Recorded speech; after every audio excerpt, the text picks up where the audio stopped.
कृष्णा। मैं astrologer and numero expert Ranju Singhal. Welcome to R and your YouTube channel astro life. कैसे हैं आप लोग? आई होप कि आप लोग स्वस्थ हैं, खुश हैं और ऐसे ही हंसते रहें, मुस्कुराते रहें। हमारे चैनल को सब्सक्राइब जरूर कर लीजिएगा और जितना ज़्यादा हो सके शेयर कर लीजिएगा। आज का जो हमारा विषय है वो है पितृ ऋण। एस्ट्रोलॉजी में बहुत सारी टर्म्स होती हैं। देखिए, ऋण तो बहुत तरीके के माने जाते हैं। ऋण क्या है? इट मीन्स कि किसी से लिया हुआ कोई कर्जा है ना, चाहे वो कर्मों का हो, चाहे पैसे का लेन देन हो, शिक्षा का हो, अन्न का हो। तो ऋण जो है वो बहुत तरीके के होते हैं। सबसे ज्यादा ज्योतिषी में अगर बात की जाए या कुंडली में बात की जाए तो पितृ ऋण को बहुत ज्यादा महत्वता दी जाती है। ऐसा क्यों?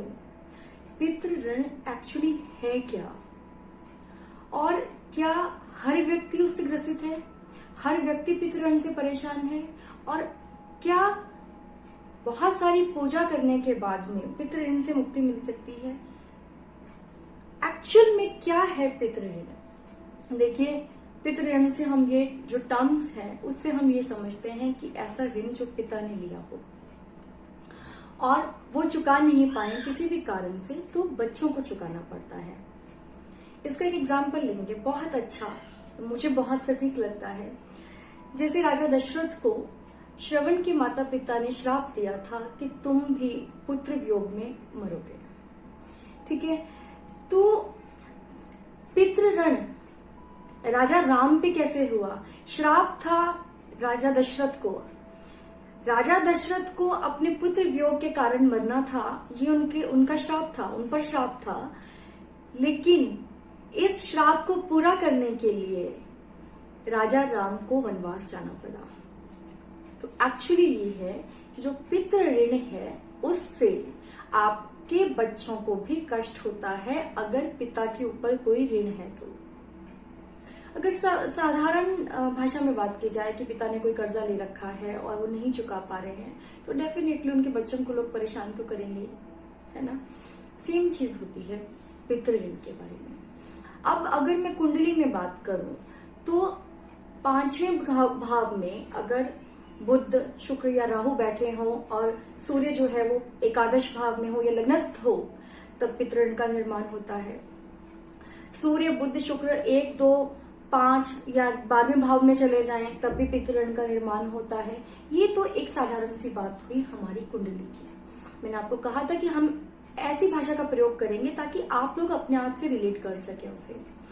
अब पितृ ऋण के कारण एक्चुअली में प्रॉब्लम्स क्या आती हैं? पितृ ऋण जो है वो कैसे चुकाया जाता है? देखिए, जो संसार का नियम है ना, गृहस्थ जीवन, बच्चे पैदा करना, उनका पालन पोषण करना, वो एक जो प्रथा है, जो एक संस्कार हम लोगों में है कि आपके पेरेंट्स ने आपको परवरिश बहुत अच्छी दी, उसके बाद में वही चीज आप अपने बच्चों को देंगे। तो ये चीजें जो हैं, जब एक पिता अपने बच्चों का पालन पोषण करता है तो एक्चुअली अपने पितृ ऋण से मुक्त हो जाता है। अब पितृ ऋण से मुक्त कौन नहीं हो पाएगा? जिन बच्चों के बाल्यावस्था में उनके पिता की किसी कारणवश से मृत्यु हो जाए, ऐसे व्यक्ति पर पितृ ऋण 100% होगा। दूसरा, अगर आपके घर के आसपास कोई भी मंदिर क्षतिग्रस्त हो जाए या टूट जाए तो समझ लीजिएगा कि पितृ ऋण का लक्षण है। तीसरा, अगर कोई पीपल का वृक्ष क्षतिग्रस्त हो या उसे नष्ट किया जाए तब भी पितृ ऋण का निर्माण होता है। ये तो हुआ पितृ ऋण। अब पितृ ऋण को चुकाने के लिए क्या बहुत सारी पूजाएं करेंगे या एक दिन में बहुत सारा जप करेंगे? क्या करना चाहिए इंसान को जिससे कि वो एक्चुअल में उससे फ्री हो सके? देखिए, अब कर्जा अगर आपका है तो अगर आप सक्षम हैं उसे चुकाने में तो बहुत जल्दी चुका देंगे, और अगर आप सक्षम नहीं है तो धीरे धीरे EMIs में जाता रहेगा, राइट।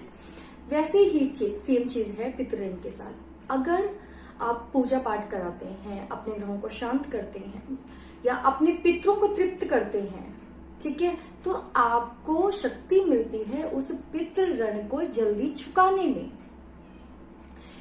सूर्यदेव जो है वो हमारी आत्मा का, हमारे पितरों का, हमारे पितृत्व का जो कारक माना जाता है वो सूर्यदेव को माना जाता है। ऐसे में सूर्यदेव को जल चढ़ाना एक रेमेडी हो गई। दूसरी रेमेडी, किसी भी आपके घर के आसपास किसी भी मंदिर की सेवा आपको नित्य प्रतिदिन करनी चाहिए, धैर्य रख के करनी चाहिए। आप जैसे जैसे उस मंदिर की सेवा करेंगे वैसे वैसे आप अपने ऋण से मुक्त होते रहेंगे। दूसरा, तो आपको आपके आसपास के मंदिर की सेवा करनी चाहिए, चाहे आप उसके निर्माण कार्य में सेवारत हो जाइए, यहाँ उसकी साफ सफाई में, किसी भी प्रकार से आपको उस मंदिर की सेवा करनी चाहिए। नियमित रूप से करें। और देखिए, कर्जा जो है ना वो आप पे डिपेंड करता है कि आप उसको कितना जल्दी उतार सकते हैं। जितना भाव से आप किसी चीज की सेवा करेंगे उतनी ही जल्दी आप उस ऋण से मुक्त हो सकेंगे। जैसे किसी का कर्जा है, बहुत ज्यादा है, तो क्या करेगा? अगर आपके पास बहुत सारा पैसा है तो आप एकदम से उतार देंगे, और नहीं है तो धीरे धीरे EMIs में जाएगा, राइट? वैसे ही जब आपके पास में कुछ नहीं है, सिर्फ सेवा भाव है, तो उसे आप डेडिकेटली करें और अपने आप को प्रभु को समर्पित करके करें।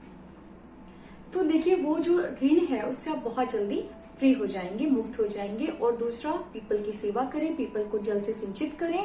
और तीसरा, हमेशा अपने माथे पर केसर का तिलक लगा के रखिए। देखिए, ये उपाय करने से अगर आपको पितृ ऋण के कारण कोई भी परेशानी चल रही है, धन का नाश हो जाता है, या आप अपने कर्जों से बाहर नहीं आ पाते हो, ऐसे बहुत सारे कारण होते हैं जो पितृ ऋण के कारण होते हैं। बच्चों का स्वास्थ्य खराब हो जाना, तो अगर इनमें से किसी भी चीज से परेशान है तो ये उपाय करिए और आपको जरूर लाभ मिलेगा।